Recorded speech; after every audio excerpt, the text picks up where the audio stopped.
सुखदेव मुनि कहते हैं, हे राजा परीक्षित,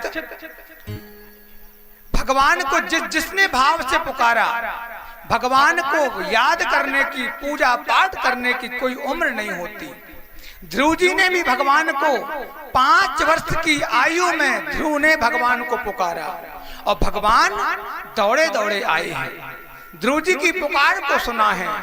और इतना ही नहीं साहब, ध्रुव जी भगवान को प्राप्त किया 5 वर्ष की आयु में। इसलिए कहते हैं, जननी जने तो भक्त जने, या दाता या सूर, नहीं तो जननी बांझ रहे, काहे गमावे नूर।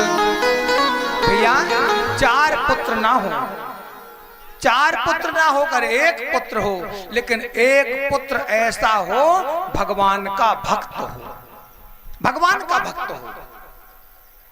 अगर भगवान का भक्त पुत्र आपका होगा तो पिता भले भक्ति ना किया हो, माँ भले भक्ति ना की हुई, लेकिन अगर पुत्र अगर भगवान का भक्त है तो वो माता और पिता को भी स्वर्ग लेकर के चला जाएगा।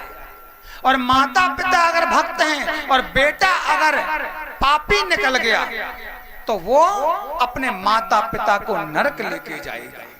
इसलिए अपने पुत्र को भैया हमेशा भगवान की भक्ति में लगाओ। बहुत से लोग कहते हैं, प्रभु पंडित जी हमारा बेटा भगवान की पूजा नहीं करता। सबसे बड़ी दुख की बात यही है, याद रखना जीवन में।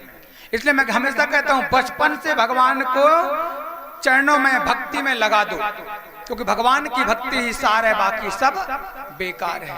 आज ध्रुवलोक धाम भगवान ने स्वीकार उसे दिया है ध्रुव जी को। ध्रुव जी महाराज आज जाकर के अपने धाम में विराजे। ध्रुव जी महाराज की जय। आगे कथा आती है।